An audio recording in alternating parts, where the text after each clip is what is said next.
Something terrifying happened during my night shift at Walmart. It was a long and lonely road, straight as a wheat stalk and dry like you wouldn't believe. My car sat idling on the yellow line, burping out exhaust as the sun lay bleeding on the horizon. I'd come a long way with further yet to go, but something in me, something itchy and unnerving, said that it was time to stop. I looked at the words glowing on my phone. It was a prompt for some writer's group or something. Sounds like something King would write, I thought. And we all know what a hack he's become. I wish I could churn out trash like he does and make millions from it, but I'm no writer. "Clean up on aisle A15, blared over the radio, clipped to my hip. I knew it was my turn, but still glanced around the break room for anyone I could get to do it for me. Unfortunately, there was no one. While I had been zoned out staring at my phone like a zombie, everyone else had finished their break and left, which meant I had something to look forward to after cleaning up some customers' mess. A butt chewing from my crew leader, Amy. I left the break room and headed for the supply room to get my mop and bucket. Aisle A15 was on the other side of the store, so I knew it wouldn't be long until... "Clean up on aisle A15, the radio blared more forcefully. I ripped it off my belt, thinking of all the things I'd like to say in response, but I swallowed my pride and said, "En route." When I got there, Amy was standing beside a puddle of something brown and liquid that I didn't want to identify. She had her arms folded across her chest and was tapping her toe. "Did you finally finish your break?" she said with no hint of actual interest. "Yes, ma'am," I said, pulling my bucket next to the puddle and slopping water onto it. "Watch it," she said, as some of the water mixed with the brown liquid and splashed onto her shoes. "I'm so sorry," I said, not meaning a word of it. Her face turned fire engine red and looked like it was about to explode. "You're fired!" she squealed. I found it odd that such a large woman would have such a high voice when angry. "You can't fire me," I said, leaning on my mop. "You're only a crew leader, not a member of management."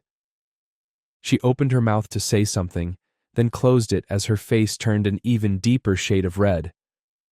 "We'll see," she sputtered, then turned to storm off, nearly falling, slipping on her wet shoe. She recovered and continued storming away as I did everything I could not to burst into tears laughing. I finished my odious chore and took the bucket back to the supply room to empty and rinse it. I had to rinse the bucket a few times to get the stench out. I smiled thinking about Amy trying to get it out of her shoe. By the time I was done, I stepped out to a store with half the lights off. I breathed a sigh of relief. My shift overlapped with Amy's shift. We would come in a few hours before the store closed, and once it did, we were free to go do our restocking and cleaning duties. The first hour was usually spent dodging cashiers as they took their trays to count. After they left, we locked the doors, and it was only myself, Sam, and Greg in the massive, empty store. I won't lie, there were times my imagination got the best of me as I roamed the empty aisles of the half-lit store, and the three of us have played pranks on each other. But tonight wasn't starting out like that. Sam wasn't feeling good and was already talking about going home early.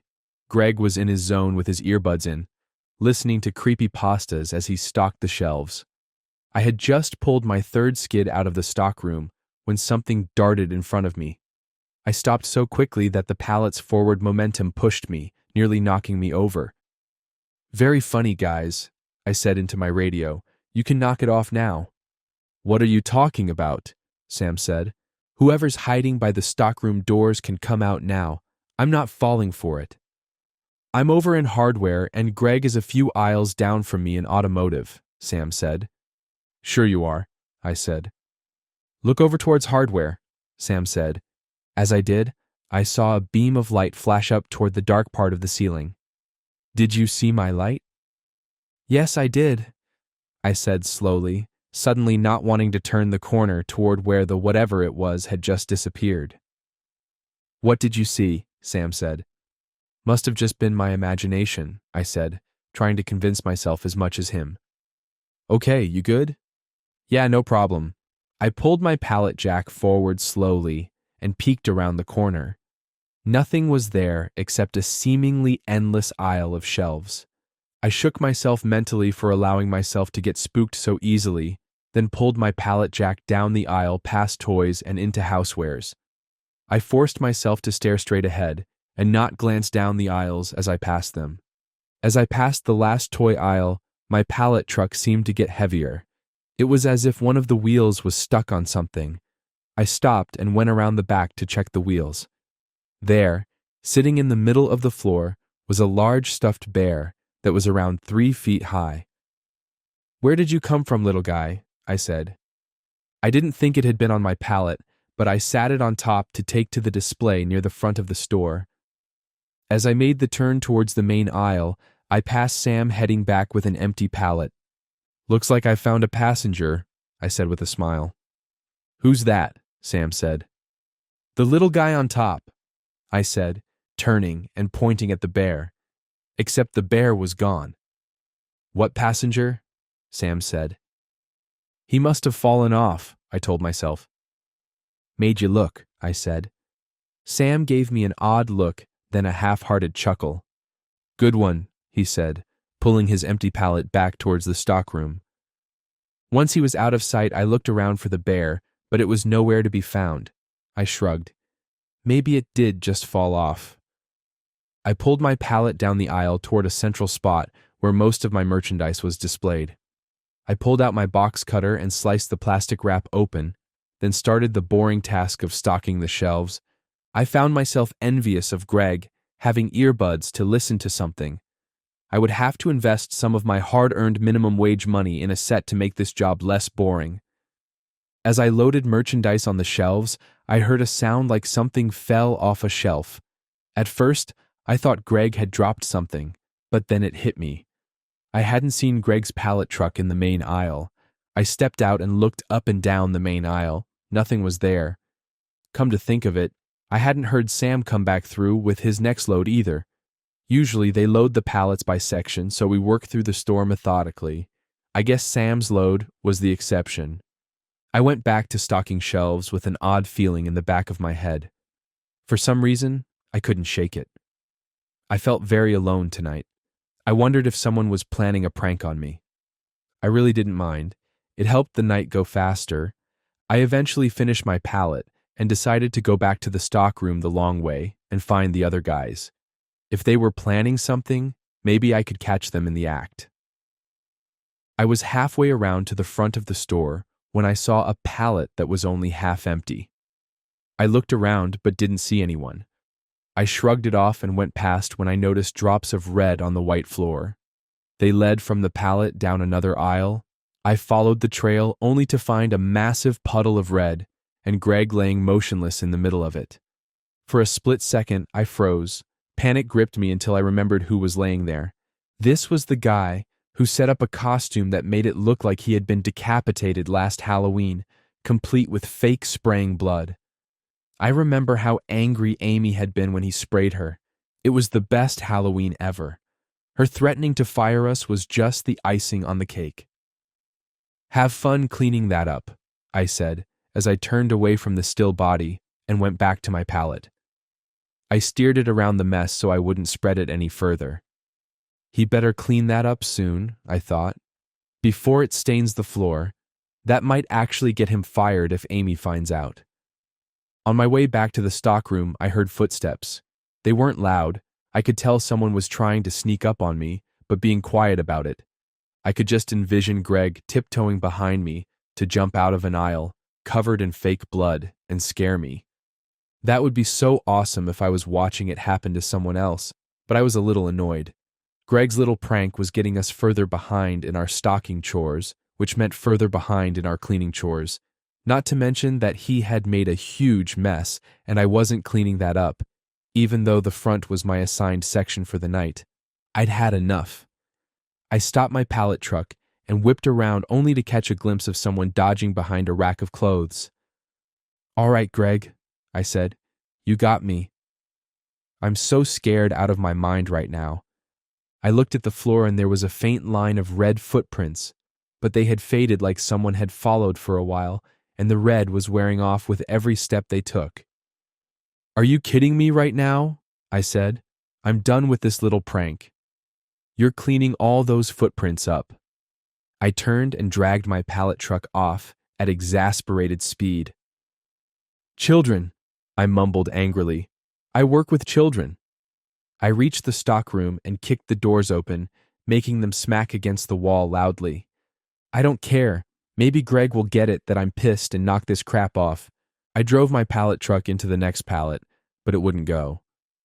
I looked, and there was already a pallet truck that had picked up this load from the other side. I stepped around to find Sam laying on the floor in a puddle of red liquid. Damn it, you two. Enough of this. We need to get our work done. I reached down and grabbed his arm, but his body didn't move. I pulled his head up out of the puddle and then let it go. It fell with a heavy thunk. A cold wave crept over me as my shaking hand pressed against my neck and waited to feel a pulse. A minute later, I pulled my hand away without feeling anything. I looked at the red liquid on my hand and recoiled. Out of the corner of my eye, something caught my attention. It was the stuffed bear, sitting on the floor just outside the pool of blood. There were dark spots on its fur that I hadn't seen before, and laying on the floor beside it was a large butcher's knife. My mind refused to believe what I was seeing. I knew it was impossible, and yet there lay my dead friend in his own blood as proof. Someone had to have staged this. It couldn't be real. As those thoughts chased each other around my mind, the impossible happened. The bear's head moved. It turned and looked right at me. Then its eyes began to glow red. It was like someone had turned on a set of red LEDs, but I knew that wasn't possible. These bears were just stuffed. We sold them all the time. I've never seen one with lights in it. And came the next impossibility. It stood. The bottoms of its feet were round, so it wobbled a little, trying to gain its balance. And then it leaned over and picked up the knife. Its hands were just stitched at the end of the arms to give it the appearance of a palm and fingers. When it picked up the knife, the fur wrapped around the handle and lifted it. It was like watching someone picking it up with a sock puppet on their hand. I watched in morbid fascination as this thing looked from the knife to me. My mind was screaming at me to get up, to do anything other than just sit there and wait for this monster with an innocent, smiling face to end my life horribly like it had done to my friends. I patted my pockets looking for anything useful to defend myself. All I came up with was a handful of change and my box cutter. I pushed the blade out as far as it would go, 1 whole inch. As defensive weapons went, it sucked, especially against a murderous, psychotic stuffed bear holding a butcher knife. I can honestly say that's one thought I never in my life could have anticipated thinking. My mind snapped me out of my reverie by reminding me of the seriousness of the situation. I jumped up, slipping and nearly falling on the bloody floor, before gaining my balance and holding the box cutter out in front of me. It paused as if noting the ludicrousness of my actions, then charged at me, slashing with the knife. I dodged backpedaling as it charged. Each slash came closer to slicing one of my legs. I reached the end of the hallway and bolted through the stockroom doors. As I did, I felt pain in my right leg, but I didn't stop to examine it. I ran as fast as I could away from the stockroom. It wasn't until I was on the far side of the store that I paused to look at my injury. Blood was pouring from my leg, and it had left an easy trail to follow. I looked up at the sign that said, Health and Beauty Aids, with an arrow helpfully pointing the way to the section that was on the other side of the store, a good 100 yards away. I opened a roll of paper towels off the shelf and wrapped my leg in an impromptu bandage until I could get the proper supplies. As I finished, I saw a little brown head peek around the corner a dozen yards away. In any other circumstance, it might have been almost cute. In this one, I knew it was deadly. In running to the far side of the store, I unintentionally trapped myself in a corner. I looked around for anything I could use to defend myself. I grabbed a mop from the shelf and swung it at the bear, knocking it off its feet. Unfortunately, it rolled with it and was standing again before I had finished my swing. It dove at me, knife outstretched, but I managed to hit it with the mop before it stabbed me. I didn't wait around to celebrate. I ran toward health and beauty aids. When I got there, I quickly found the bandage I needed and ran to another part of the store. I was sucking wind and had a stitch in my side. There was no way I could keep up this pace. Eventually, it would wear me down to the point where I couldn't evade it, and then I was done. I needed to hide until I could figure out a plan. The offices seemed the best place, but they were a dead end. If I hid there, I'd be trapped for sure. There was nowhere else I could hide that it couldn't get to me, except for maybe the freezer. But what would be the use of hiding from the thing and freezing to death in the process? I needed to get out. Greg was the one who had locked up, but I didn't know if he kept the keys with him or put them back in the office. There was only one way to find out, and it was near the front of the store. I glanced around and noticed the sporting goods section. Checking all around for the stuffed bear of death, I went to sporting goods and picked out a nice baseball bat. Now at least I'd have a sporting chance. I pulled a 10-speed bike off the rack and mounted it as the furball came around the corner. I took off down the aisle, smacking its head with my bat as I passed. I glanced back to see it jump up and race after me. I shook my head and turned back around just in time to avoid running into a display. I pedaled harder to put some distance between me and it. Greg's body was coming up fast, and I knew I didn't have much time. I slid the bike to a stop, rolled his dead body over, and searched his pocket for the keys. I started to panic when I came up empty. I searched the other pocket and hit pay dirt at the same time the knife hit me. I dove away from the attack, my shoulders screaming in pain, and swung the bat at it. I connected with the knife and knocked it away. The bear jumped on me and started swinging, showering me with lefts and rights of stunning ferocity. Surprisingly, there wasn't much impact. It felt like I was being pummeled by pillows. It seemed to sense I wasn't being hurt and jumped off me to retrieve the knife. I took the opportunity to hop on my bike and head for the door. Unfortunately, the tire had gotten some blood on it, and I only made it a short distance before losing control and tumbling into a soda display. Bottles of soda falling on me hurt, but not as much as the time I was losing until the monster caught up with me again. I stumbled to my feet, slipping over one last bottle before running toward the door with the monster close behind. I got to the door and shoved the key in the lock, nearly snapping it off trying to turn it quickly. I prayed the "please help me and I'll never do anything bad again" prayer as I struggled to open the doors with the monster bearing down on me, wielding its newly found knife. I slipped through and then turned my attention to closing the doors behind me. They were almost back together when it arrived. It slashed the knife through the thin opening, just missing my leg as it tried to keep me from locking the door. The key turned most of the way, then stopped. I struggled to close the door the last fraction of an inch as the monster continued to slash at me. It wasn't working. As long as the knife was keeping the doors from closing all the way, I couldn't lock them. I devised a brilliantly foolish plan. I shoved the doors open, surprising it for an instant, then lashed out, grabbing the handle of the knife and kicking the monster at the same time. It went reeling, and I held the knife as it lost its grip. I stared at the knife for a second, then threw it down and closed the doors as the monster jumped up and charged. I was able to get them closed and locked before it could do anything to stop me. I leaned my forehead against the glass as the furball glared up at me, pounding on the door in impotent rage. The glass easily withstood the assault. I knelt down and stared into those glowing red eyes. Even now, in relative safety, I wondered what this thing was and why it had done this. It stopped beating on the door long enough to return my gaze. It was hypnotic. I found myself staring blankly into the glowing red. After a minute, I shook myself, unlocked the outside door, and stepped out into the cool night air.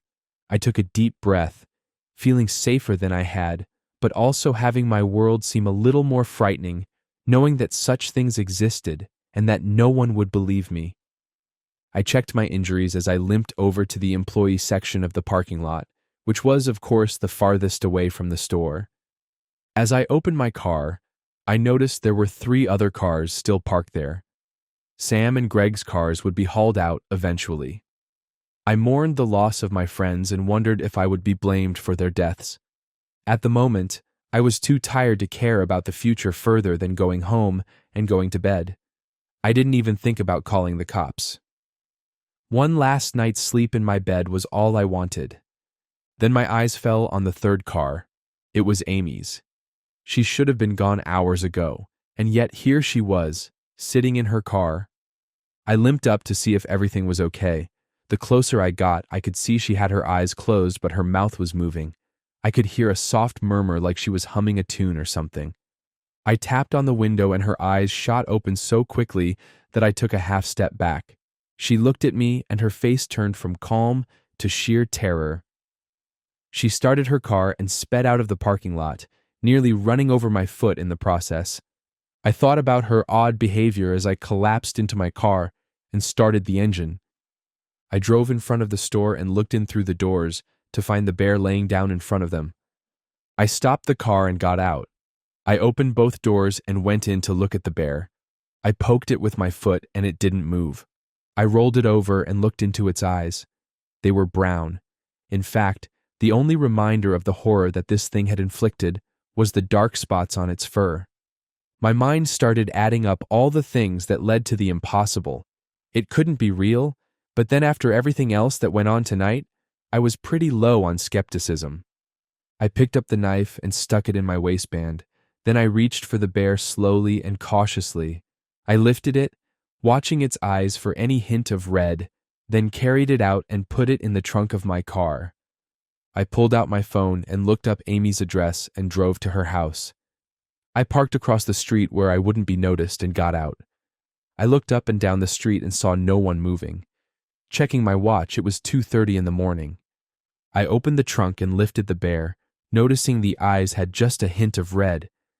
I carried it across the street and up to the front door. By the time I got there, the eyes had gotten brighter and I could feel it starting to move. I quickly shoved it in between the storm door and the main door. I threw the knife in with it, then shut the storm door, rang the doorbell, and ran to my car. I got inside and slunk down just enough to be able to see when the porch light came on. I saw the inside door open. That's when the screams began. I listened for a few minutes, feeling justified as well as horrified until they stopped. I stared at the long straight road ahead, lit up like a runway, and wondered what would happen next. Something in me, something unnerving told me I would never stop running.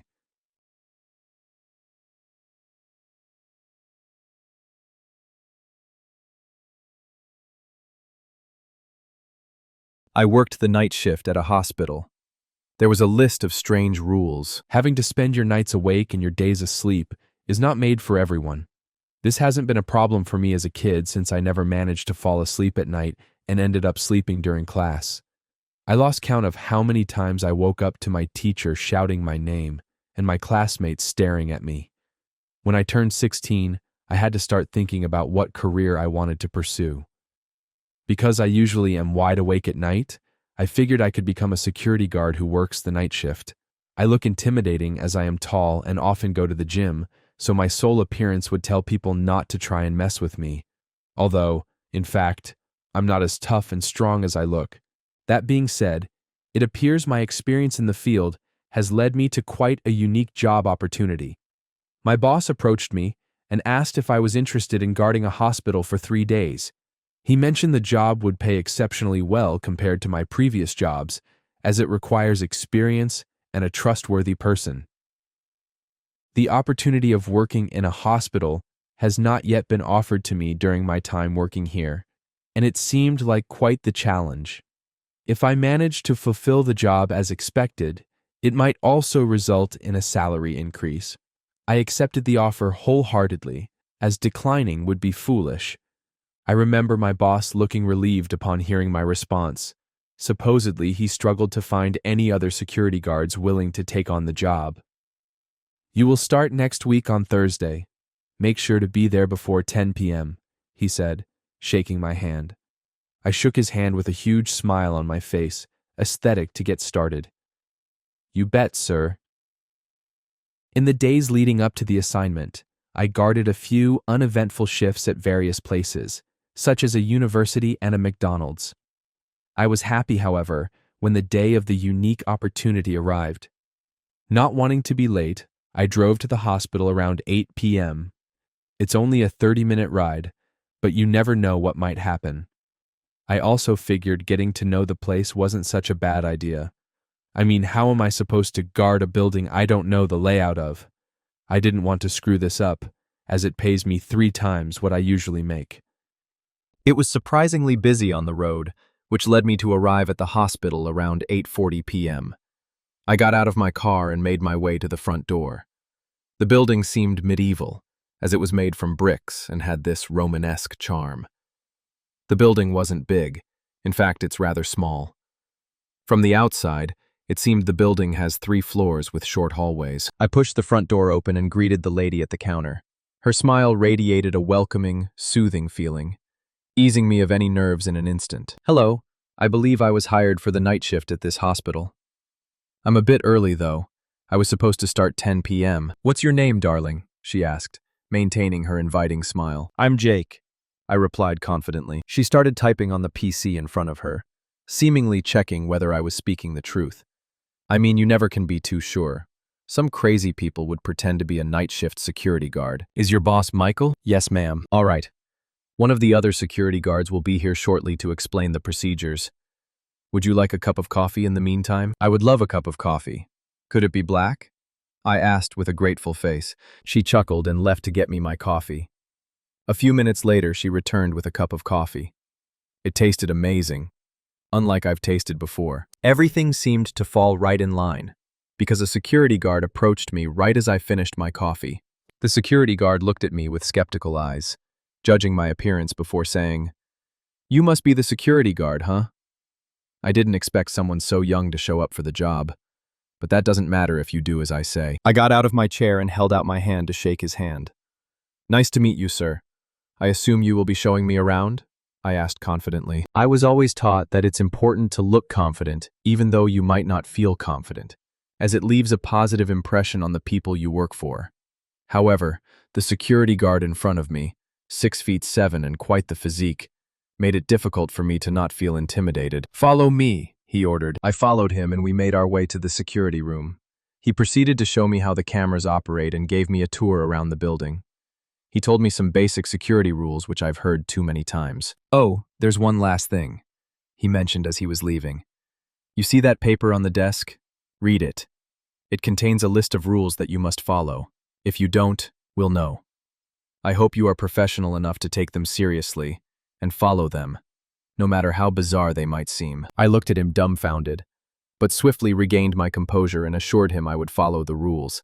"Good luck, kid," he said as he left the room. I watched him leave as the clock positioned above the door told me that it was 9:30 p.m., which meant I had 30 more minutes before my shift officially started. The paper stated a total of 7 rules. Rule 1. Your shift will begin at 10 p.m.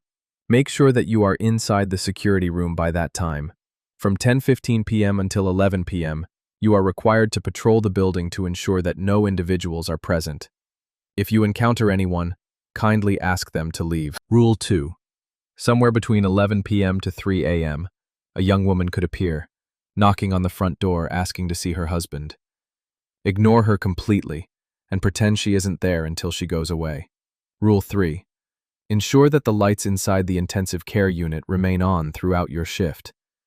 If they happen to turn off, make your way over there and turn them back on. If you hear screaming while the lights are off, run towards the nearest bathroom and stay there until the screaming stops. Then, proceed to turn the lights on. Rule 4. If there's a little girl with a teddy bear in the cafeteria, sit next to her and don't say a word. If she looks at you, walk back to the security room. If she speaks to you, talk back until she leaves. Rule 5. Around 1 a.m., go to the general ward and check on the patients. If one seems to be sitting on their bed, ask them if they're okay and do whatever they request. If they strike a conversation besides this, ignore it. Rule 6. If it starts raining, open the front door and let people in for shelter. Make sure everyone you let inside leave the building. If someone seems to be missing, you will see them on the security cameras. Do not look at them. Rule 7. If the security cameras were to turn off any time throughout the night, Hide and pray for your life they won't find you. I put the paper back down on the desk and leaned back in the chair. I laughed at the sheer bizarreness of the situation. I must be getting pranked, I thought to myself, though deep down, I did not believe it was a prank. This was in fact a hospital, and it seemed unlikely my boss would go to such lengths for a joke. Perhaps this was his way of seeing how much he could trust me, to see if I would follow such foolish rules. I reread the rules once again to make sure I understood them. I sure as hell was going to show my boss that he can count on me. The clock struck 10 p.m., and I turned my attention to the security cameras. With not much happening on the security cameras, and only having 15 minutes until I was supposed to patrol, I felt my attention slowly falling towards my phone. The best way to waste your time. Spending time looking at memes and stupid internet news sure does go by quickly. It felt like I barely had spent time on my phone, yet it was already 10:15 p.m. I left my cozy chair, stretched my legs, and made my way out of the security room. I figured that starting at the highest floor and descending my way down would be the best course of action, so I made my way to the highest floor. Thankfully, there was an elevator, so I did not have to bother using the stairs. I made my way up the highest floor and started checking all the rooms, hallways, and even the bathrooms. As I expected, nothing special happened. The thing about working the night shift as a security guard is mostly that someone must be at the location in case something happens. However, this does not mean anything will happen, making it a boring, easy way to earn money. On top of that, I get to grab coffee and snacks whenever I want. No one seemed to be on the third floor, so I decided to descend to the second floor of the building. After patrolling the second floor, I reached the conclusion I had set for myself beforehand. Nothing special. I grabbed my phone to check the time and see if I needed to hurry. It was 10:32 p.m. when I finished the second floor, giving me enough time to explore the first floor. It did strike me as weird, however, that there was literally no one in the hospital. I expected a hospital to always have doctors and patients in the building, as that's the entire point of a hospital. However, every room I checked so far has been empty. If my boss was indeed trying to test me, he did not go all in on the preparations. Despite that, I proceeded to the first floor, which contained the intensive care unit, security room, front door, and cafeteria. I planned to pass through the ICU and main hall area first, so I could finish off with the cafeteria and get myself a snack. As I made my way through the ICU, I was caught by surprise when I noticed an old man, around 70 years old, standing in one of the rooms. Wonderstruck for a bit, I recalled rule number 1. If you encounter anyone, kindly ask them to leave. Suddenly, everything fell into place. I realized that my boss had likely hired an actor and allowed him inside the building to test my adherence to the rules. With a sigh, I made my way toward the man. "Excuse me, sir, you are not supposed to be here at this time. I would like to kindly ask you to leave," I firmly asserted to the old man. The old man looked at me without saying a word, appearing confused by what I had told him. "Sir, I would kindly like to ask you to leave," I repeated. He nodded his head in agreement and followed me out of the building. "Have a good night, sir," I told him as he walked away. Right before he completely vanished into the darkness, the old man unexpectedly spoke. "Be careful of the surgeon." What did he mean by that? I quickly realized my boss must have told him to say that to scare me, so I quickly disregarded it. I continued my patrol around the floor. No one else seemed to be on the first floor, so I grabbed another cup of coffee and a croissant from the cafeteria. As it was 10:53 p.m., I made my way back to the security room. Once inside, I leaned back in my chair and played some games on my phone, confident no one was in the building and I had nothing to worry about. After playing games on my phone for a while and finally checking the time, I was surprised to see it was nearly 12 a.m. I had spent over an hour playing games on my phone. I shifted my attention to the security cameras, scanning for any anomalies.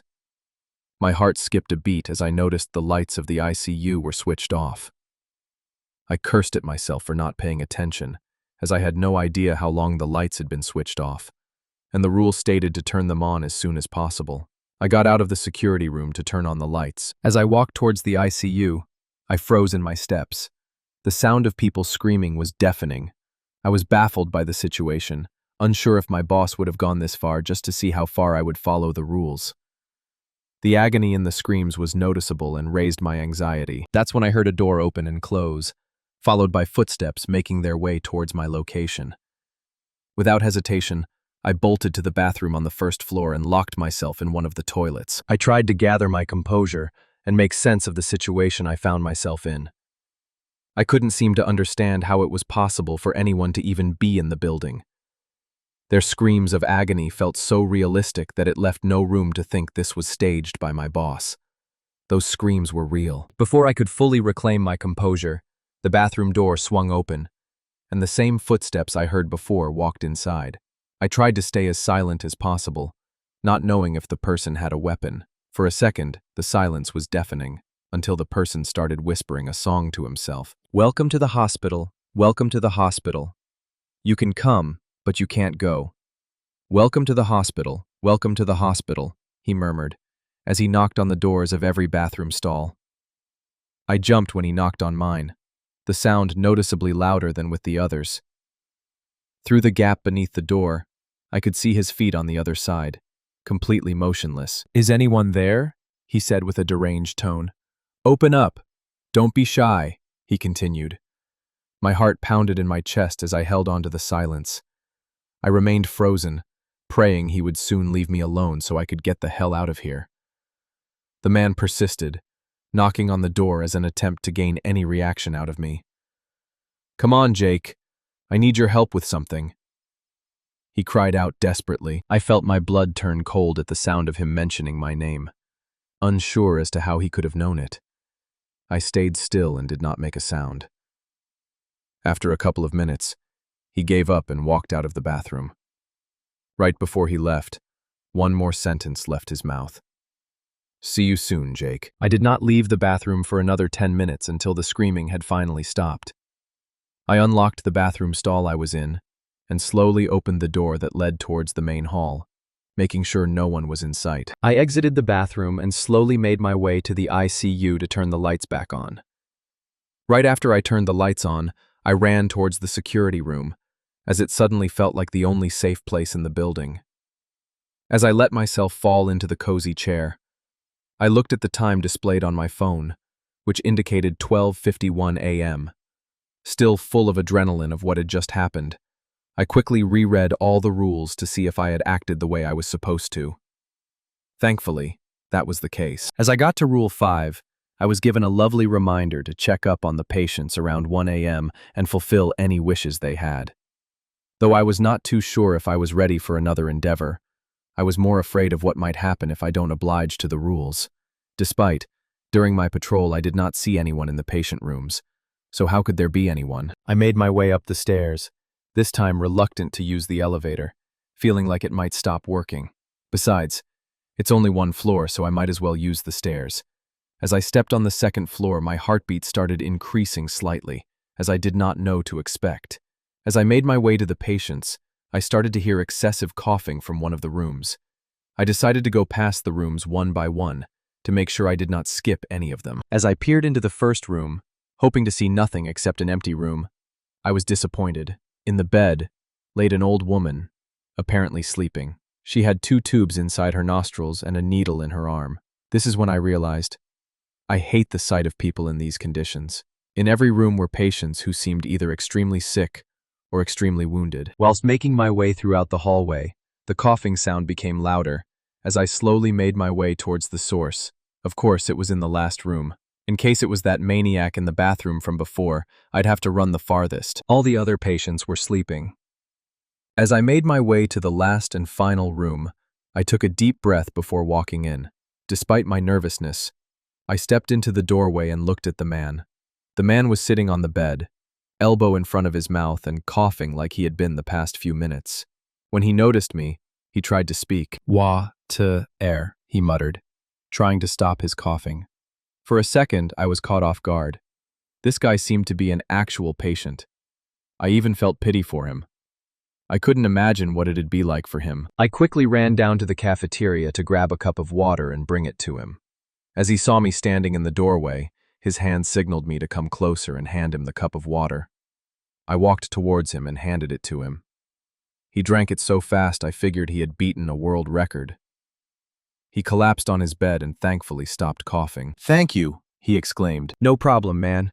You seemed like you needed it," I replied. After a minute of sitting in the silence with the man, I figured it was time for me to leave the room as I did what he asked. Besides, he didn't seem to be much of a chatter.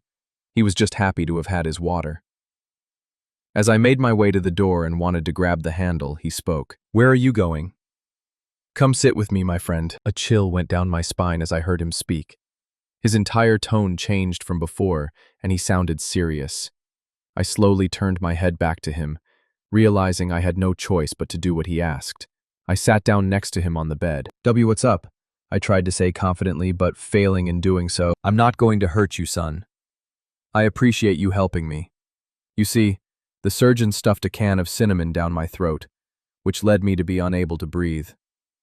I wanted to tell you to be careful because he's still wandering the building." "He stuffed cinnamon down your throat?" I asked in disbelief. That's when I remembered what the old man from before had said. "Be careful of the surgeon." "Yes, he did. I wanted to warn you. This seems to be your first time here. I figured you'd like to know there's a maniac inside the building. If you do what the rules say, kid, you'll be fine." I looked at him with fright. After taking a deep breath and standing up, I thanked him and made my way out the room. Thankfully, he did not ask me to come back. I made my way to the security room. My pace increased when I heard something falling on the 3rd floor. In no multiverse would I have gone upstairs to check what was going on there. If I follow the rules, I'd be fine. I grabbed the door handle of the security room and closed it as soon as I was inside. A wave of relief crashed over me as I once again felt safe. When I looked at the clock above the door, it indicated the time was 1:53 a.m. I sat down in the chair and once again read the sheet of paper. Thankfully, there were no more rules stating me to go outside the security room. I prayed to God the rest of the night would be as boring as all my previous jobs had been. I felt relieved knowing my shift ended at 6 a.m., which meant I only had 4 hours left to go.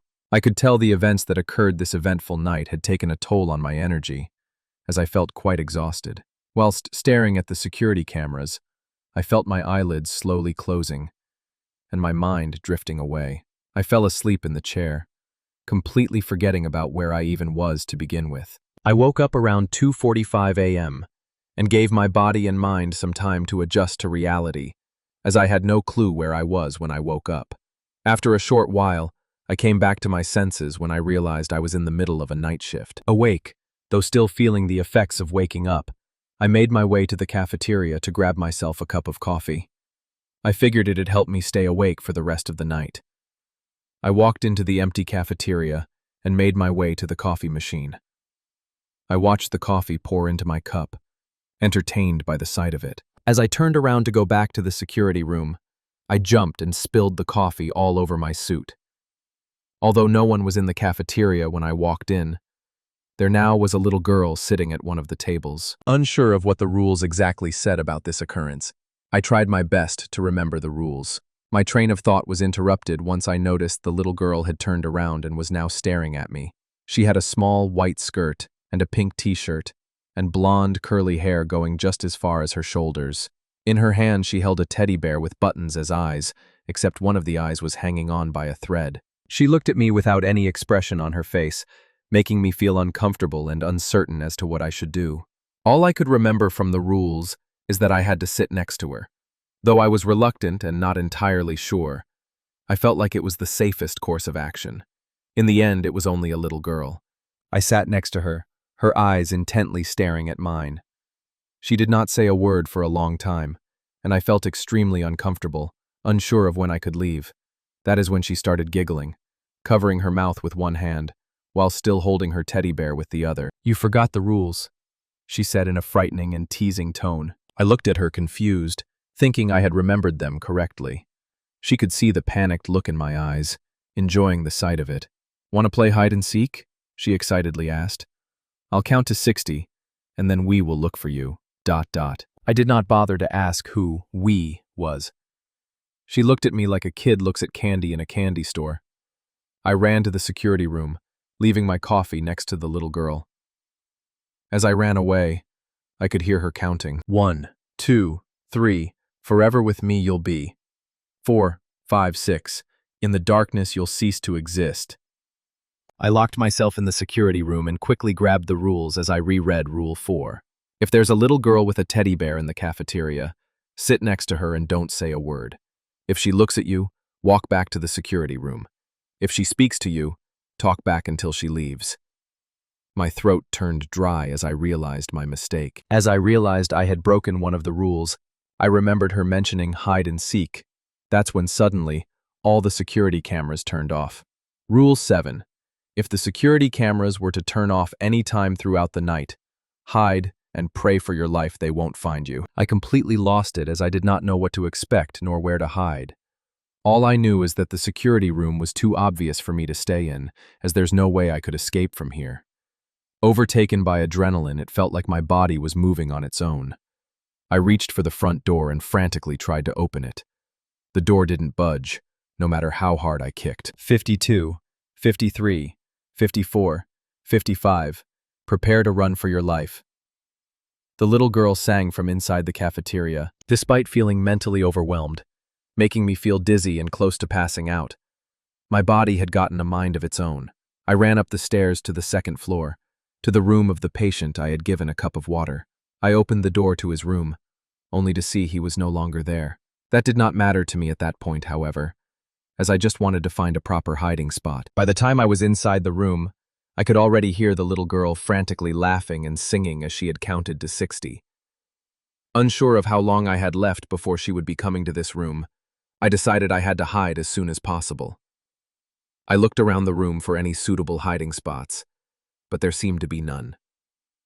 The best option I seemed to have was to get inside the ceiling, as it was made from plates that could be pushed up. I stood on the bed to get closer to the ceiling and hopefully pull myself up. I accidentally kicked the photo from the nightstand next to the bed. The sound of it hitting the ground echoed throughout the entire building. "I heard that," she screamed as I heard her running towards my location. Completely freaked out and realizing I had to be quick, I jumped as high as I could and held on to the ceiling, pulling myself up as fast as I could. I could tell the ceiling wasn't made for any person being on top of it, as every little move I made caused the ceiling to cave. Once I made it up above the ceiling, I blocked off the square hole and laid completely still, not wanting to make a sound or have the chance of the ceiling falling. I could hear the little girl enter the room excitedly, tiptoeing around. "I know you are in here. I heard you drop something," she said in a playful tone, enjoying every second of it. My heartbeat skyrocketed throughout the entirety of the situation, unsure whether she would find me or not. She poked into the ceiling with a broom, trying to figure out if I was there or not. Though I almost jumped once I felt the vibrations of the broom touching the ceiling, I managed to lay still and not make a sound. "I guess you're not here then," she said disappointingly as she walked out of the room and continued to keep searching. I could feel the ceiling giving in to my weight, which meant I had to find a different hiding spot. After a couple of minutes, and making sure she was no longer nearby, I slowly descended back into the room, being as quiet as I could. I peered my head into the hallway to see if anyone was there, but no one was in sight. I made my way through the hallway with the smallest steps I could make, flinching at every sound I heard. I figured I should hide on the first floor since she had already checked the entire floor already. Though I did not know exactly where she was, I figured she would be upstairs. I slowly made my way downstairs, making sure no one was there.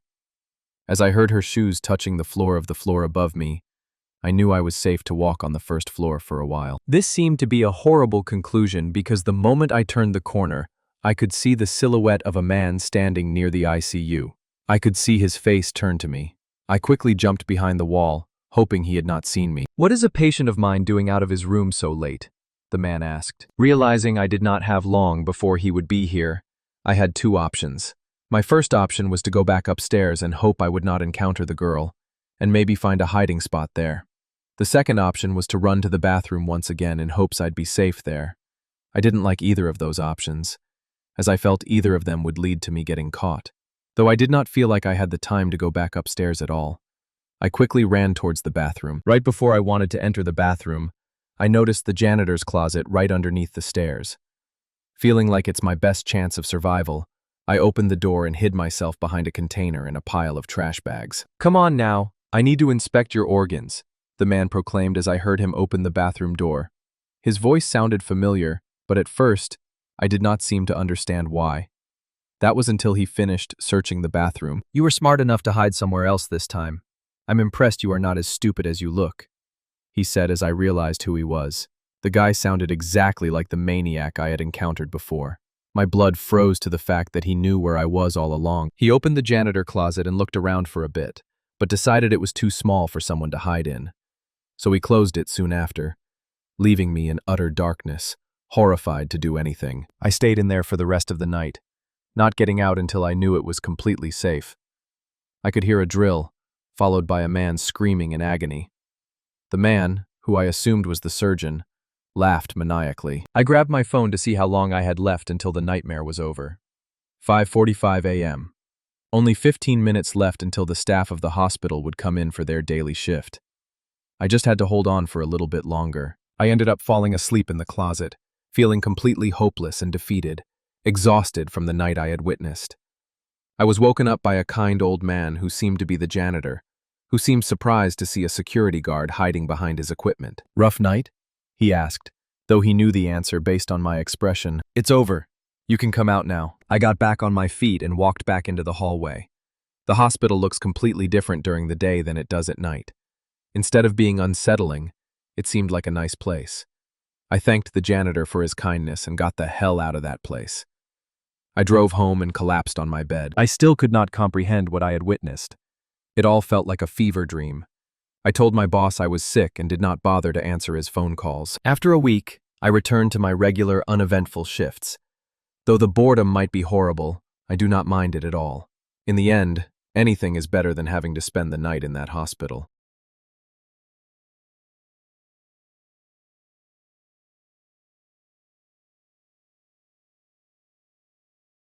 I used to love the night shift. Then it became the reason I remained alive. Okay, so a bit of background. I am a 24-year-old male from Greece. I have studied geology, and my dream was to go on even further by completing a master's degree, which would help me in my future job hunt. Unfortunately, I come from a relatively poor family, and although I never had to skip a meal due to poverty, the fees for a master's program were always way above budget. Luckily enough, my cousin lives and works in Germany, so I had the chance to move in with her, find a temporary job, and later, I could return to continue my studies. Everything went well, and in just a short period of time, I managed to find a job in a factory located just outside a small town near Stuttgart. The factory makes various metal parts, which are later bought by the many car manufacturing companies of Germany. It was an easy job, with relatively good salary, and, to be honest, I started liking it once I got the hang of it, but it was still not enough. I calculated that I would need 14 months to save up just enough. I didn't want to miss the next academic year, and also to feel like a burden for my cousin, since I lived in her house free of charge. However, I knew that the night shift had a considerably higher amount of earnings, and if I found a way to only work during the night, I would collect the money I needed much faster. Once I was familiar enough with the job, my higher-ups allowed me to try the shift. It was awesome, and not just because of the money. The night shift was so much more relaxed and easygoing. No bosses, no office people checking out to see if we were competent in our jobs. No rush. We were going out on breaks more often and make them last longer. I even got to drive the company's forklift, something normally strictly forbidden, as I had no license. It's not my fault that my boss doesn't pay for a forklift driver for the night. I mean, I had to do my job. Part of the job was throwing out the scraps of metals that were falling as the machines were cutting and forming the iron tiles. By the end of the shift, they had to be taken out and thrown away in large containers located a few meters away. I kind of liked this bit. It was a chance for me to get away from the noisy factory, calm my head and, if the weather allowed it, admire the starry sky. That night I was doing just that. It was around 5 a.m. and the sun wouldn't rise for at least 2 more hours. I took a trolley, loaded it up with my trash and started heading uphill to throw the stuff away. But that night, something was different. It felt silent. Too silent. The chills in your every bone kind of silent. Never mind, I thought. Let's keep moving, I don't want to freeze out here. As I was approaching the containers, I heard the rattling of metal coming from inside one of them. A cat, I thought to myself, though I shut down the little voice in my head asking me, why would a cat stay inside a trash bin full of nothing but sharp iron pieces? But as I approached the containers, I saw something. 2 yellow lights, not moving at all seemingly, fixed on me. I focused more and saw that the lights were inside the container and they looked like eyes, but without any pupil. I wasn't wrong. The lights blinked slowly, then they were back on me. I was completely frozen in my tracks. Somewhere deep inside of me I felt the need to run, but in the end I was stuck there, like a small critter before its predator, too scared to run away. After a while the eyes turned to the side, and my consciousness took control once more. I slowly turned around and headed back towards the well-lit hall, feeling more creeped out than I had ever felt in my life. Bang! I heard behind me. It felt almost like an explosion, followed by the awful sound of thousands of metal parts falling down on each other. This time my fight-or-flight instinct worked, hard stuck on flight. I run with everything I had and didn't even dare to look behind once. While running, I remember trying to convince myself it was just a cat, and I was just a coward, but these eyes, these terrible eyes that had no pupils, were too far apart from each other to belong to a small creature as a cat. I couldn't tell my colleagues, of course. They wouldn't believe anyway, or they would just say it was me imagining stuff. As the sun rose, I managed to go home and sleep my fear away. The next night I went to work and found the factory crowded with police cars and cops. They didn't want to tell us workers what had happened, but you know, everything is gossiped around somehow in the end. They had found a severed hand. The hand belonged to Mehmet, a Syrian worker who also worked night shift. I felt terrible. Mehmet was very friendly to everyone. A smiling old guy, waiting patiently to become a pensioner. He and I would sometimes drink coffee together during the long breaks while we worked. His found arm had strange bite marks all over it, and the police couldn't identify any creature they could belong to, human or beast. Nothing more of his body was ever recovered. But what made my heart stop was what my manager told me next. The hand was found in a large container for metal scraps, the one I ran away from last night. I saw the creature that night too. I had the eerie feeling that I was being watched, so I lifted my eyes towards the window, only to meet these yellow eyes locked on me. The thing was looking at me. It stared right in my eyes. Wherever I moved, the eyes followed me, and what I felt it was a light motion of its head, if it even had one. You see, it would never let me look at it. I could feel that it wanted me to know it was present, but it was always hidden in the dark, staring me with these hellish eyes. That started to happen every night. The creature would always stalk me, but would stay right out of my sight, allowing me only to see a shadow of its body.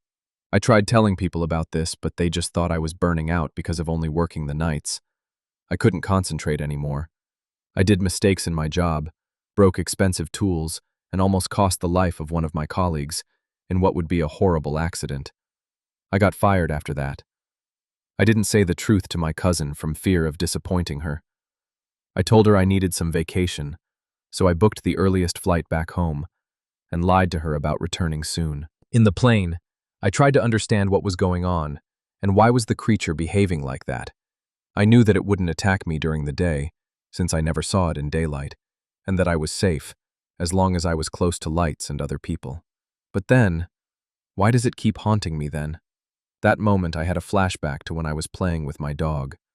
My small Yorkshire Terrier loved to steal my tennis ball and run all over the house while I chased it. When I cornered it somewhere tight, I would gently pinch and snap the ball while it was still in its mouth. The angry growls of my small yet brave Yorkie were so funny that I always busted in laughs, allowing it to run away and start the game once more. So, this thing was toying with me, I guess. This moment I felt an uneasiness I had never felt before in my life. Somehow, I knew that the creature had followed me. I was just certain. Probably it had a way to make me feel this way, in what I could only explain as it bonding with me in a kind of twisted and sick game. After all, why wouldn't it have just another laugh at me for the few moments that I felt secure during this plane trip? I was back home. I started spending my nights outside, partying, clubbing. Not that I enjoyed the lifestyle, but it was my way of being around people during the night. Luckily, Athens is known for its nightlife, and there is always a club, which will remain open until dawn.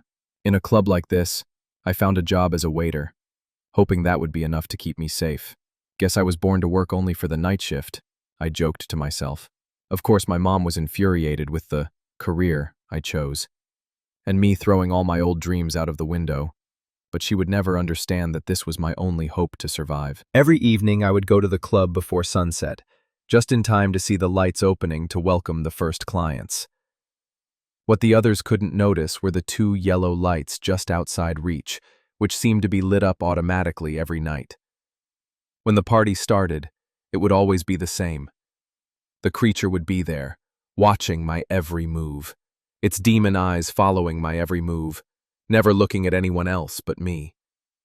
It felt like it had no other purpose in life but to make me suffer, to suck the last drop of willingness to live out of my exhausted body, leaving nothing but a hollow piece of skin and bone, where once was a person full of dreams and hopes. I would return home feeling like I would collapse, too paranoid to stop looking behind my back, even though I knew it was well after dawn. Yesterday was my day off. I hate this day. I feel like I need to find another way to escape this nightmare every time. This time, I did the worst mistake. I took my beloved niece for a walk of the city. She is only 15 years old and looks at me like the father she never got to meet. Of course, I took it upon me to show her the nightlife of our city and walk her around listening to her teenage problems and giving her advice. Everything was going well until there was a blackout in the area. All the lights instantly turned off, and the same moment I saw that right before me was the thing I had so long escaped from. No one else seemed to notice its gaze during the short confusion that ensued. My niece was just a few steps away buying ice cream with the money I had just given her. For the first time since that fateful night, the creature moved his eyes away from me. It slowly turned to its side, and its eyes stopped upon my niece. She saw it too. Terrified, she ran towards me as she could still make out my figure. While she was running, I turned to look at my stalker. It was now looking back at me, and for the first time, it was smiling, a terrifying, foul mouth, way too long to be human, with teeth overstocked, leaving almost no gaps in between them. I saw an amalgamation of different types of teeth, human-like, dog-like, and others I didn't even dare to specify. This only lasted for a moment. The emergency backup generators kicked in, giving some light in the previously dark area. The monster was no longer there when I looked. My niece asked me what that was, but I couldn't speak as I was shocked too. Why had it looked at her like? It was looking at me, and that smile, that devilish smirk. Once it had locked eyes with the kid that I loved so much. I am here now typing this. I left a message for my niece explaining what was haunting me as best as I could. I feel like I won't have another chance to do so. Today, the city mayor warned that tests would be run all over the city to see what caused such a big blackout, and that large areas of Athens would be out of power for several hours each maybe, in a controlled power cut, to identify where exactly the damage was. Of course, they warned me from the club that we wouldn't be open today due to the power cuts. I tried to see if other places would be open, but everyone told me that for the safety of their clients, it would be best to not work today. It feels like the city would be dark in its entirety for the night. I guess the demon that is after me finally found the right time, and I can only hope it hasn't got bored of his sick game yet. I am too scared to die. I started typing this in the afternoon after I locked myself home. My mom is on holiday, and I wouldn't want to be near my poor niece at this state, for her own good. I've never felt so alone and scared in my life. In the last shades of twilight, I saw the being's eyes glowing once more. First across the street, and slowly moving toward my home. As darkness covered everything, it stopped right outside my window, watching me typing as fast as I could. Now the eyes are gone. I can only hear a thumping coming from my roof. God, I am so scared. I equipped myself with the largest kitchen knife I could find in my house, since I have no access to guns. I doubt it will even be helpful. The thumping has stopped. What I hear now is footsteps. Oh my God, it finally got inside the house. Please, if you are reading this, save my niece. I beg you, she is too young to protect herself. Please help her. Her address is number 5, and her street name is...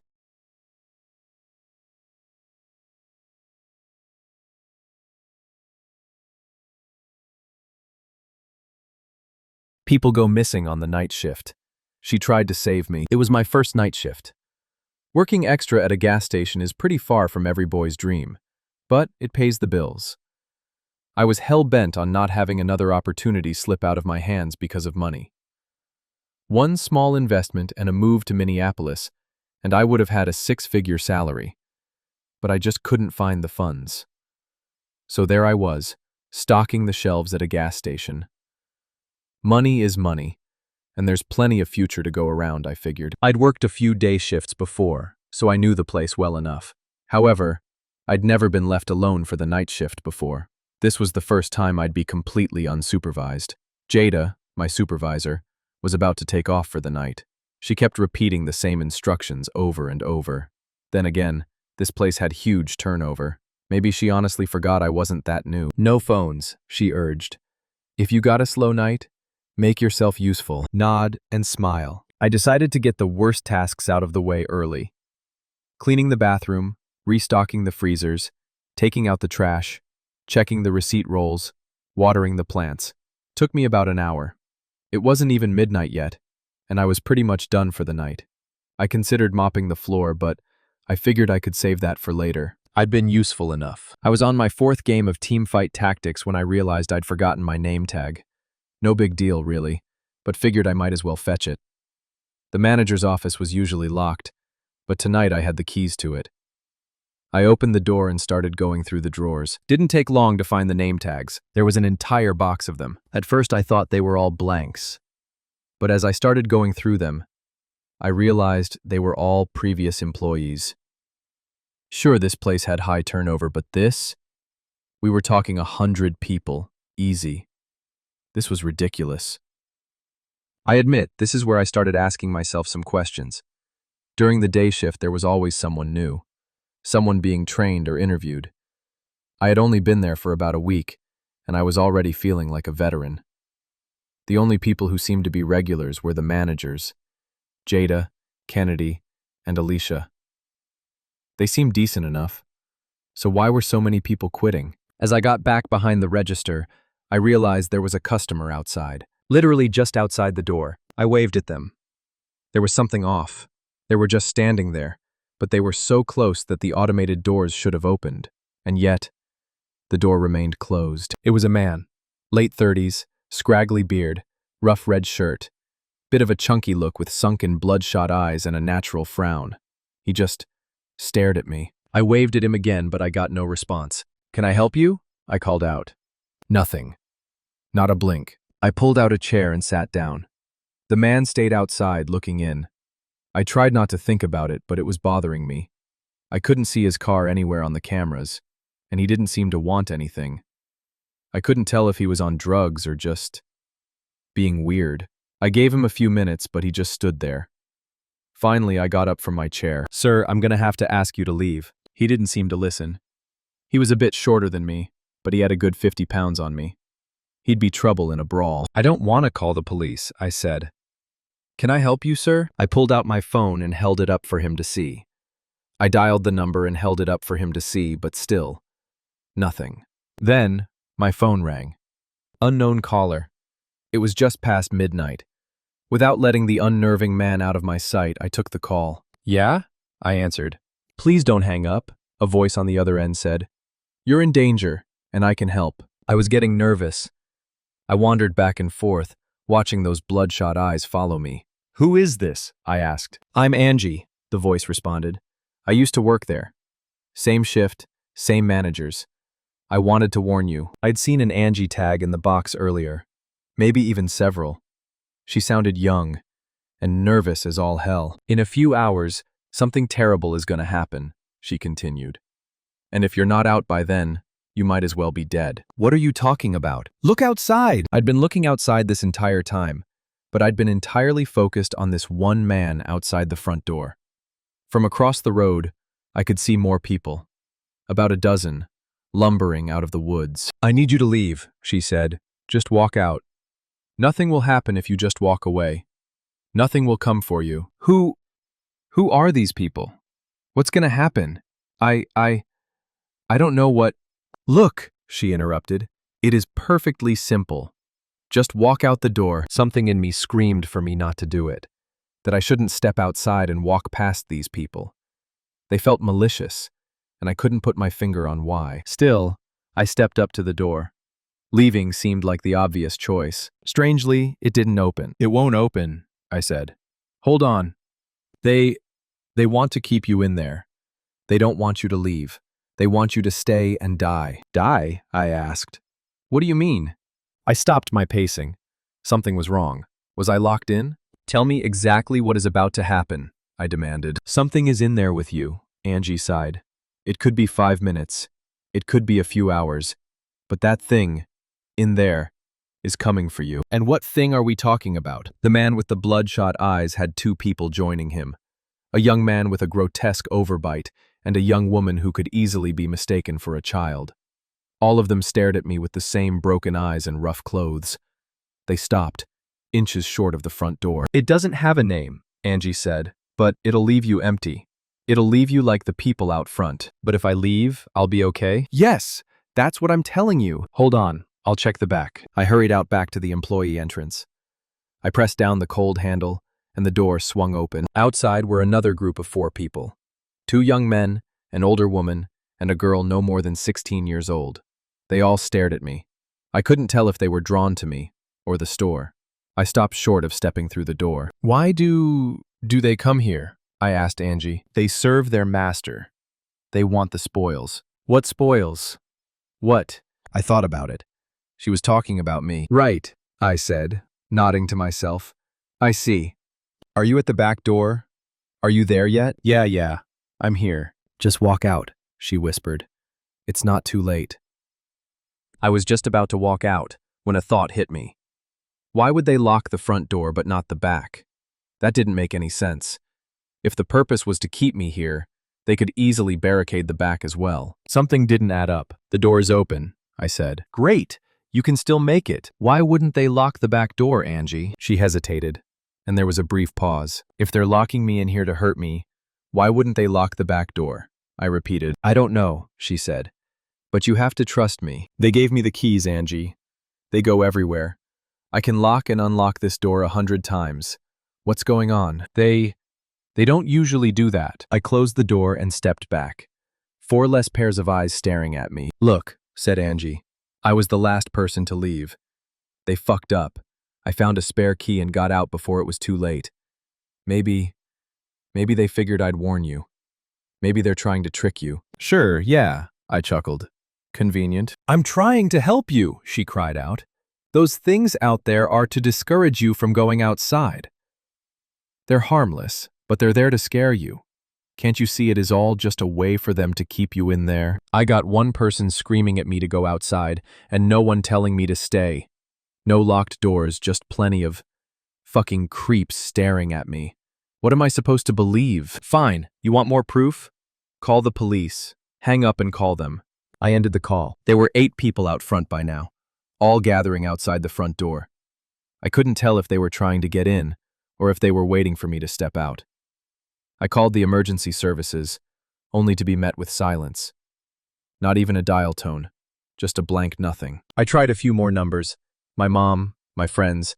I tried going online, but all I got was cached copies of sites I'd been to before. My background picture had changed to a black screen, but there was something else. Something had started to smell. The freshly stocked frozen goods had suddenly gone bad, and a stench was oozing out of the freezers. Our flowers by the counter had withered and died. All except the sunflowers, which had turned a sickly blue. I wasn't getting through to anyone. Being inside was awful. The single-serving frozen meals were making me gag. I figured I'd go for the landline. As I got in the manager's office, I got another call on my phone. Unknown caller. Looking back and forth between my phone and the landline, I weighed my options. I chose Angie. "How are you getting through?" I asked her. "How do you know my number?" "I still got the email password. I just checked your application." "But how come your number works?" "Everything else is down. I'm calling from a private network," she said. "They don't know there's a way in." "They?" I asked. I thought it was just one thing. "No, they're working together. People don't just go missing without someone noticing. So there's like an intelligence behind it. A conspiracy." "Yeah, people come and go in these places all the time. Are they paying you under the table?" "They figured, it was sort of a trial and no paperwork. No missing people, no records. Just a box of name tags." It made sense, in a way. But I needed more. I needed proof. There had to be something. "Why didn't you call me earlier?" I asked.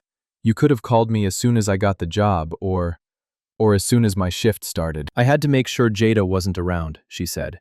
"She would have tried to trick you." "I'm not sure you're not trying to trick me. Why would I spend my time calling you from across the country just to have you fail?" she screamed. "If I was part of this, I would have just let you sit there with your goddamn teamfight tactics and die." She went quiet. So did I. I counted my breaths as I looked outside. There were more of them now.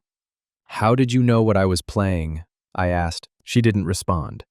The silence hung in the air. "I'm asking you, how did you know what I was playing?" She was just as quiet as the man with the bloodshot eyes, still waiting for me outside the door. "You're watching. You knew I was alone. You knew I was getting antsy about the guy showing up outside." "Yeah," she sighed. "You tried to get me out as soon as he showed up.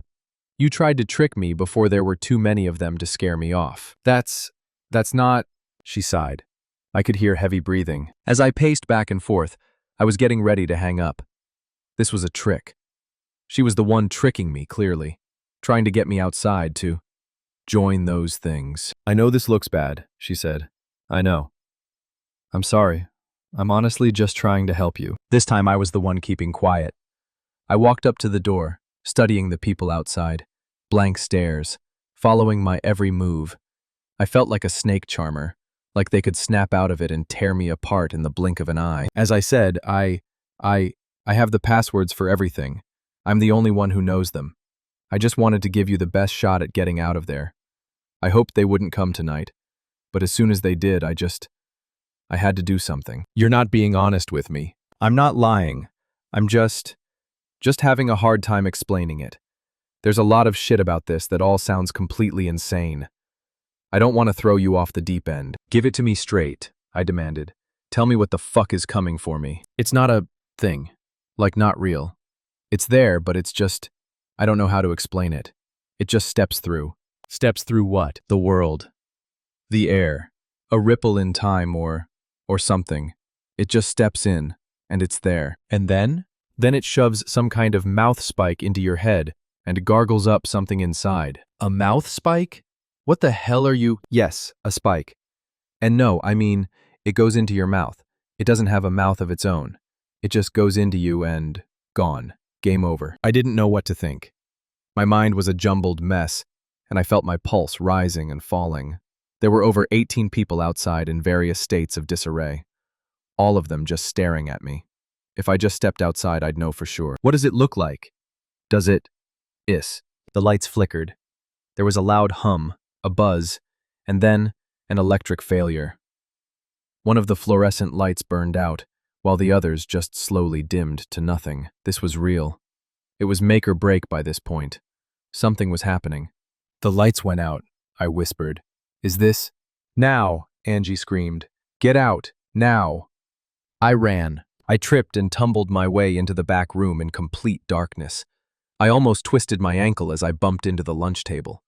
I could barely hear my thoughts, and I had to remind myself to breathe. The roof of my mouth ached, as if anticipating a piercing pain. I could feel my head filling with blood and adrenaline, as my dry eyes refused to blink. As I put my hand on the back door, I did the mistake of pulling instead of pushing.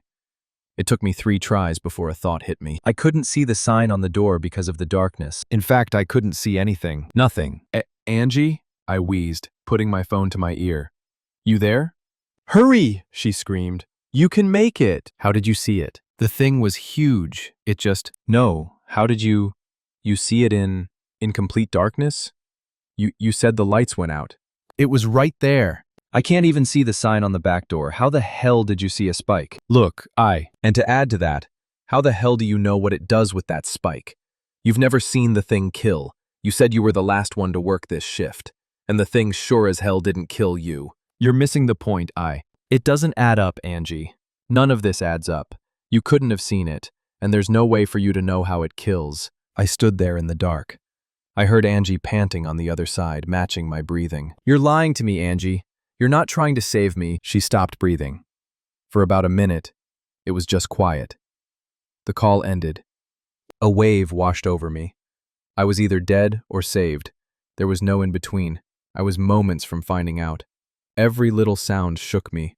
A breeze just outside, a crackling wire, ventilation struggling to turn back on. I hadn't even noticed my hand was on the door handle. You lied to me, I said out loud.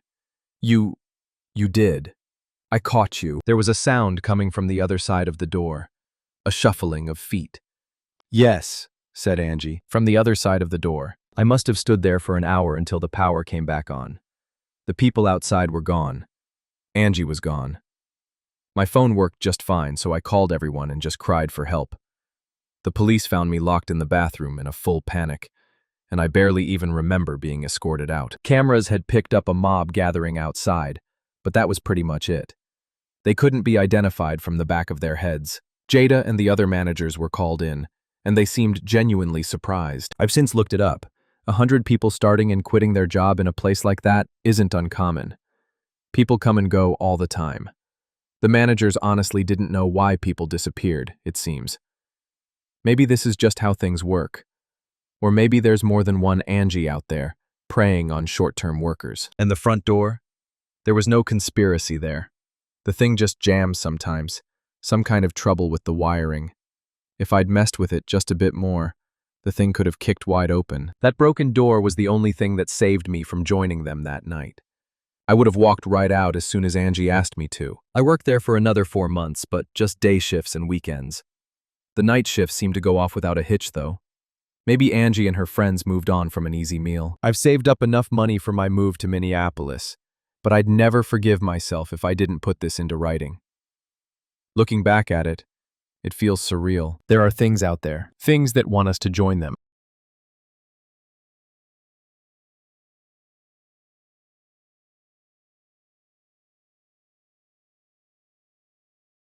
Night shift is kinda strange. So, I work nights as a security guard. The company I work for is contracted by the state to work on the rest stops.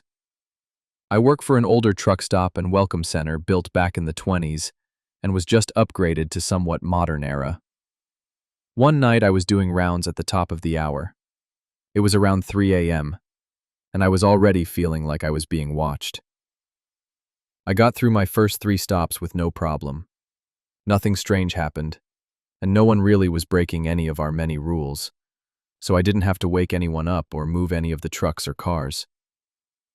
All was normal and quiet until I made it to my final stops in that damn shed. The tool shed is a pretty small building with an overhang and beams to lock the lawnmowers to so no one can take them.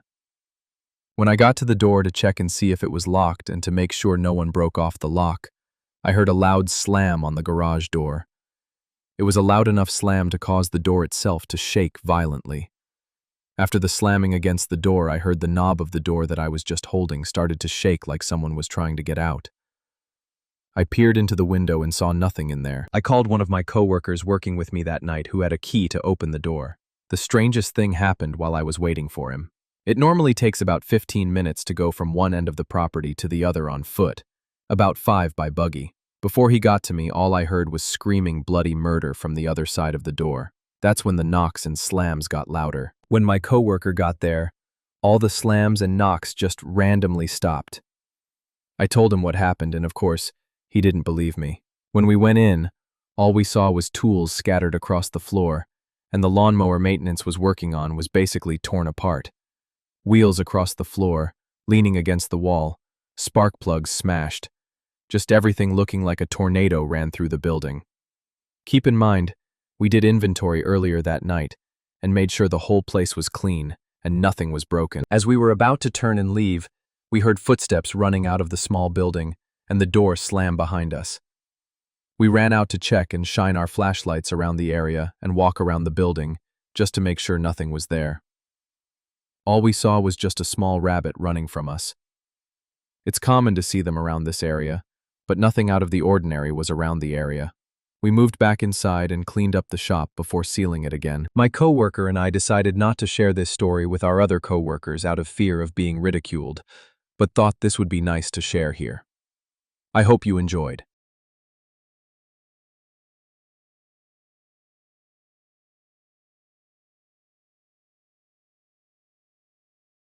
Night shift. At an assisted living facility. I work primarily during the night at an assisted living facility.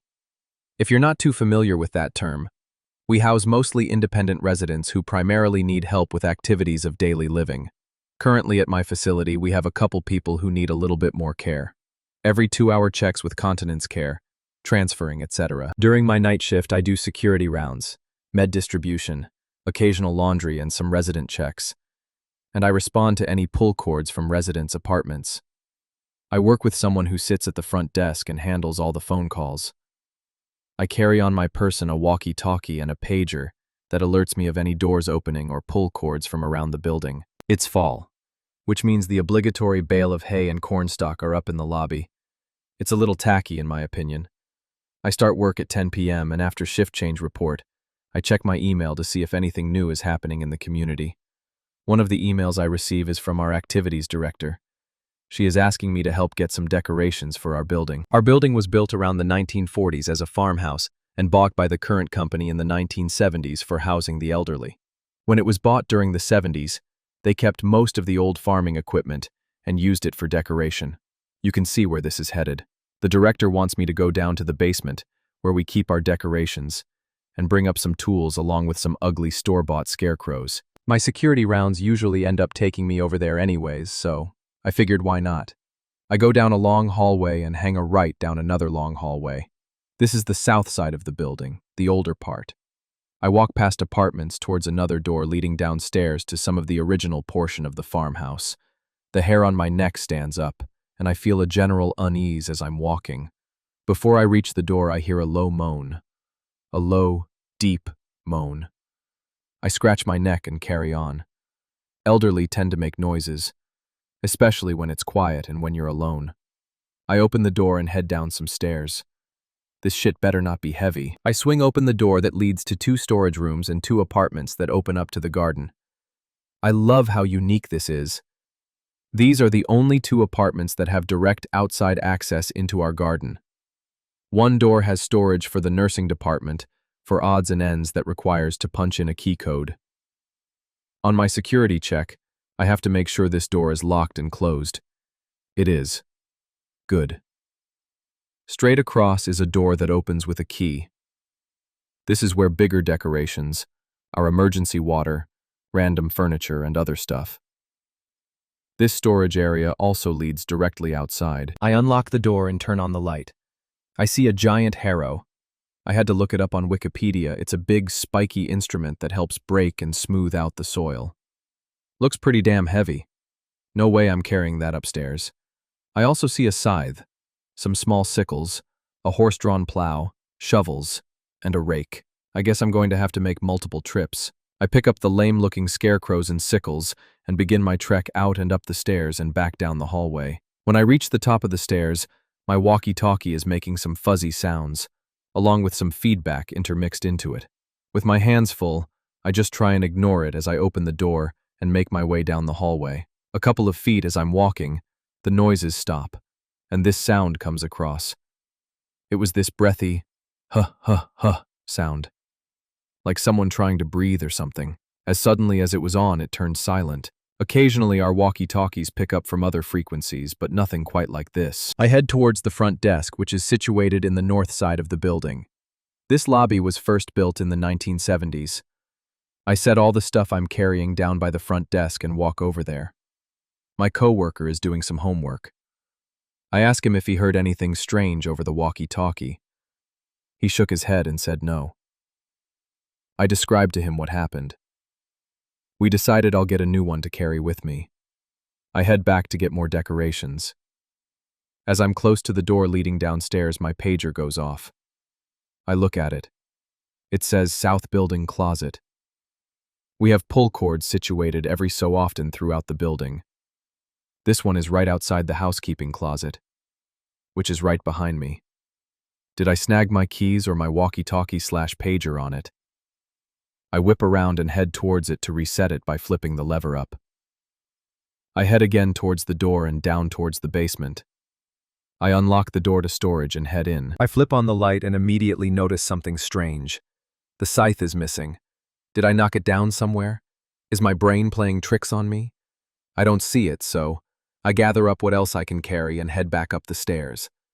I open the door and start walking down the hallway. My pager goes off. Door opened, garden storage. No way. I was just there. Do I keep tripping this cords? With my hands full, I do this maneuver to hit the talk button on my walkie-talkie using my elbow. Hey, can you come and reset that cord? My arms are full. I start heading back towards the front lobby, and my coworker passes me by the dining room, which is situated in the middle of the north and south building. He tells me he is going to get some food from the kitchen and to cover the front desk for 30 minutes. That's fine. That will give me time to sit down and clear my head. I set down some tools and another scarecrow, and I go to sit down at the front desk. Nothing. That is a good sign. My coworker had reset the alarm, and he didn't report anything. For the next 30 minutes or so, I'm relaxing in peace. My coworker comes up to me and asks me what's going on with all this strange stuff. I tell him everything that has been going on since I've started at 10 p.m. It's now around 1:30 a.m., and I feel like all the bizarre events are behind me. He reassures me that everything is okay. I start my security, safety, and continence checks.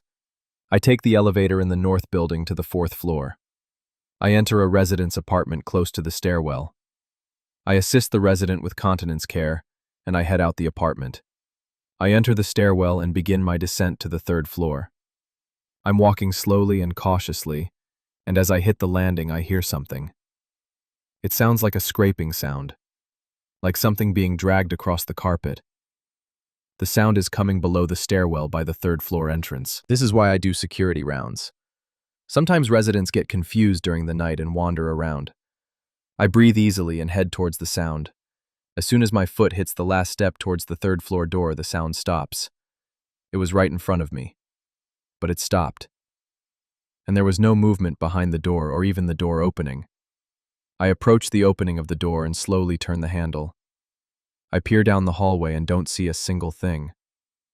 I start my walk down the hallway towards the opposite door. There are about 24 apartments situated on the 3rd floor with a library and computer room right in the middle. I hear nothing. Good. Everyone is sleeping. I get to the middle of the floor in between the library and the elevator when something catches my eye in the library. I turn my head and peer into the darkness. There by the large expansive window looking outside, I see something. I enter the dark library and head towards the window. Against the window itself, I see a smudged shape, about chest level to me. Remember when you were a kid and you breathed condensation against the window and drew shapes in it? It looked like someone had rested their head against it, but oddly enough, it had a shine to it. I took a step closer to inspect when I step into something wet. I look down at my feet and see something dark on the ground. What the hell? I go to the entrance of the library and flip on the lights. Right where I stepped was a small pile of soil, along with a few errant pieces of hay. The dirt looks as if it trails off faintly towards me. I follow the little dirt path with my eyes, and turn around, then see it fade right by the elevator. How did a small amount of dirt get tracked all the way to the elevator, then just disappear? Did this hay come from one of the hay bundles downstairs? I find some paper towels and clean up the carpet as best I can and turn off the lights. I continue my rounds and head back down to the lobby. My coworker has the lights off at the front desk and is listening to music. I ask what happened and asked if he snuck up there to play a prank on me. He shakes his head. This night is getting more bizarre. My last check before I go and sit down to eat my lunch is in the south part of the building, 142, right by the entrance to the garden storage and apartments. I tell my coworker to listen intently to the radio as I go down there, to hopefully prove something weird going on. I make my way down to the south part of the building, down past the dining room, and around a winding corridor. 142 is right ahead of me. I sigh, knock, and enter the apartment. I step in the living room, and I'm blasted by a wave of cold air. The air conditioning isn't on. The lights are off. Except, "Hey, Danny, you said you were going to 142? That resident. He is at the front desk wondering when breakfast is. You must have walked right past him. There is no other way." I would have noticed a man with a four-wheeled walker lurching towards the front desk. Greater than okay. I'll be right up there to escort him back. Maybe I'm just tired. Night shift can be draining at times. Before I leave, I noticed all the lights were off in the apartment, except for his closet door. It was partially ajar with the lights on. I could see a shadow of a jacket looking out at me. I shake my head and leave the apartment and head towards the lobby. I find the resident sitting down talking to my coworker. Greater than, "Hey, Gene. How did you sneak past me?" I playfully banter. I walk the resident past the dining room and down the hallway, then towards his apartment. I help the resident get back into his pajamas, then assist him into bed. This whole time he kept saying, thank you, you are a blessing." He isn't doing too well. I heard my nursing boss may put him on hospice soon because of his change of condition and rapid weight loss. For some inexplicable reason, he had the power to dress himself and walk all the way to the front desk. I leave the apartment, leaving the closet door open. The shadow of the jacket this time is gently swaying. I must have caused a breeze. I lock the door and head towards the kitchen to see if there is any cake in the fridge. I go down the hall and around the corner towards the dining room. The entirety of the dining room is pitch black, with the only light coming faintly from underneath the kitchen door. I open the kitchen door and flip on the main lights. I head past the grill and oven into the pantry. I open the walk-in fridge and hear it again. The scraping. Except this time it was on the linoleum of the kitchen. I immediately close the walk-in fridge door. I exit the pantry and try to follow the sounds. This time I hear footsteps. Except they aren't exactly footsteps. It sounded like a jagged, limping sort of walk with heavy steps. I know a couple residents who walk similar to this, but this sounds more hollow. Almost like clopping. Like hooves. My pager starts going off. I look at it and immediately there are about 4 alerts sounding off. All coming from inside the kitchen. I've never even knew we had pull cords in some of these locations. My coworker radios me and asks me what's happening with all these alerts. Pause.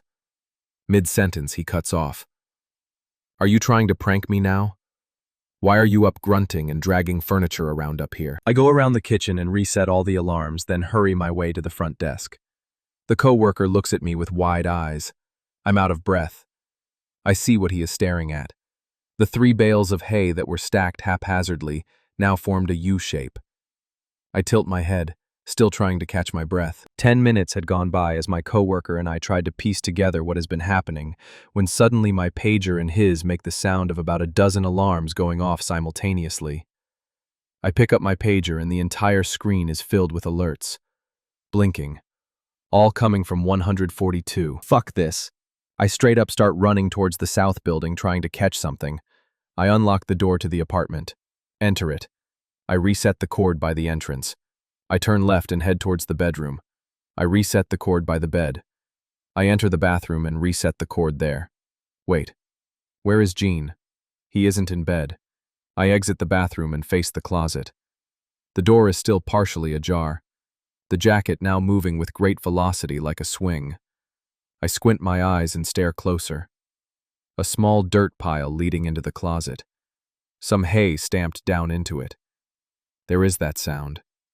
A scraping on carpet. Stops. Scraping on something else. Carpet. Scraping. Digging into dirt? Stops. A soft braying sound echoes out of the closet.